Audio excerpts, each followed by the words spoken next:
Dahulu kala di Padang, Sumatera Barat, tepatnya di perkampungan pantai air manis, ada seorang wanita bernama Mande Rubaya. Sebelumnya, Mande Rubaya hidup bersama suaminya di pedalaman. Tetapi hidup mereka di sana kurang beruntung. Agar dapat merubah nasibnya, akhirnya mereka pindah ke perkampungan di nelayan di tepi pantai.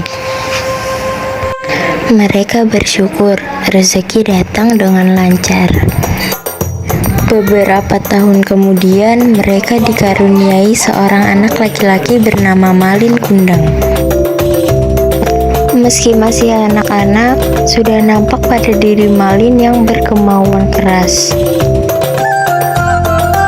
Suatu hari, sang ayah pamit berangkat melaut. Kundang, saya berangkat, ada di rumah Istriku, aku berangkat, jaga Malin baik-baik. Jangan khawatir suamiku, aku akan menjaga anak itu sebesar ini dengan jiwa ragaku. Doa kita berdua menyertaimu. Tidak seperti biasanya, ada perasaan haru di hati Mande. Sang suami berangkat dengan hati lapang. Malin masih sempat melambaikan tangannya. Suatu hari di kampung nelayan itu dilanda wabah penyakit mematikan. Mande sangat gelisah karena suaminya tak kunjung pulang. Apa yang terjadi dengan suamiku? Kenapa sudah sepekan ini tidak pulang? Apakah terjadi sesuatu di tengah lautan? Tak terasa beberapa hari kemudian akhirnya Malin pun sembuh.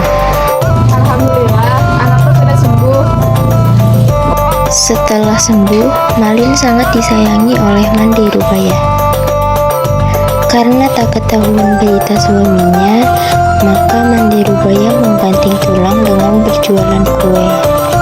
Malin, tolong ambilkan ibu nampan. Baik, Bu.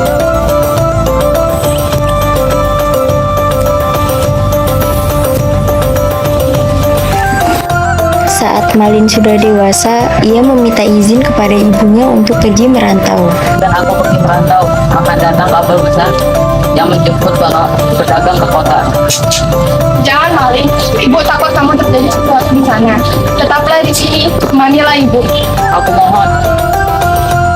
Baiklah, ibu izinkan. Cepatlah kembali.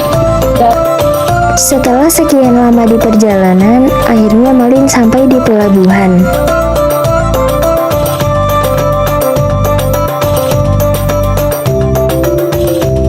Ia bertemu dengan nahkoda kapal. Baik, kami tidak ada di kapal ini. Tolonglah Tuhan, apapun yang Tuhan berikan akan saya lakukan. Apa kamu mau bekerja apa saja di kapal ini? Tuhan.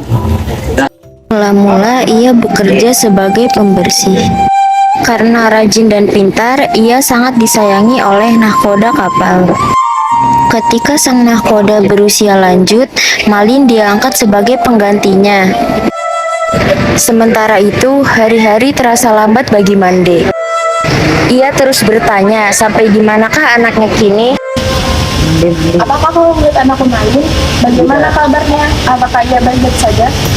Mande, tahukah kau, Malin kini telah berhasil menjadi saudagar kaya. Dia juga telah menikahi seorang gadis cantik, putri seorang bangsawan yang sangat kaya raya.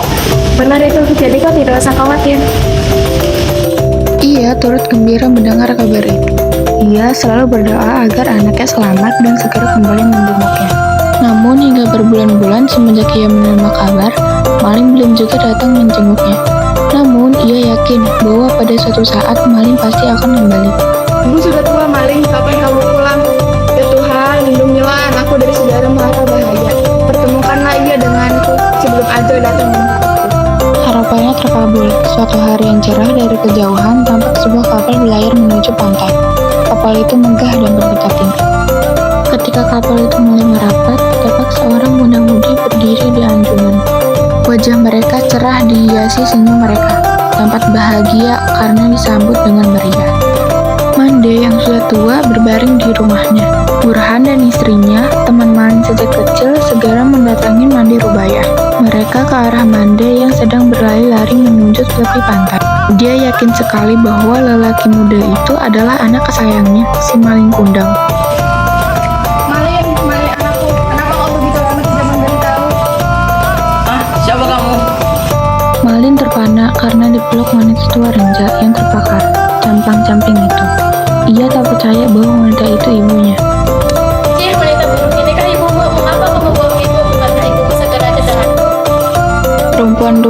bersingkuk di pasir, menangis dan sakit hati. Dilihatnya kapal Malin semakin menjauh. Ia tak menyangka Malin yang dulu disayangi tega berbuat demikian. Oh, bukan. Ibuku tidak seperti kau. Aku bahkan tidak mengenalimu. Malin, ini ibumu, nak. Tua, kau bukan ibuku. Kecil. Malin, apa yang kau lakukan?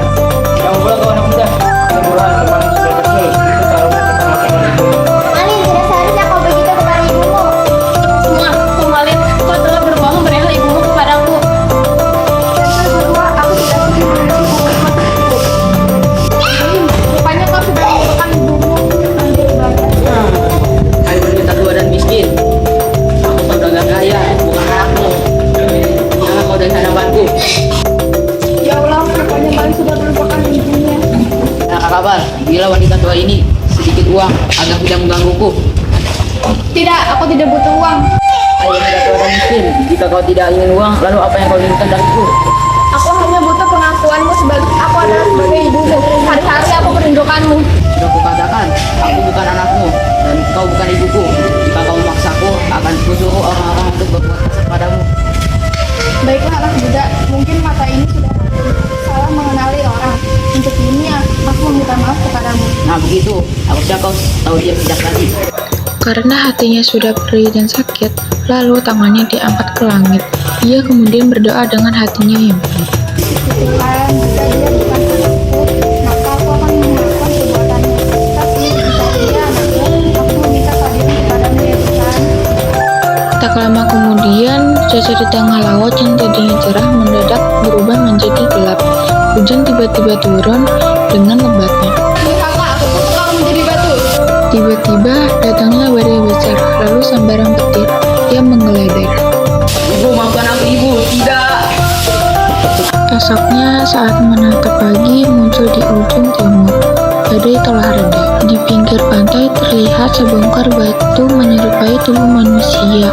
Ternyata itu adalah tubuh Malin Kundang, anak durhaka yang dikutuk ibunya menjadi batu. Pesan moral kisah legenda Malin Kundang ini memiliki pesan yang dapat diambil, yaitu sayangi kedua orang tua saat susah dan senang, dan jangan melupakan jasa orang tua yang telah menyayangi dan mendidik dari kecil. Demikian hasil video Malin Kundang kami. Kami mohon maaf jika ada kekurangan tutur kata maupun tindakan yang kurang berkenan. Terima kasih sudah menonton video kami. Wassalamualaikum warahmatullahi wabarakatuh.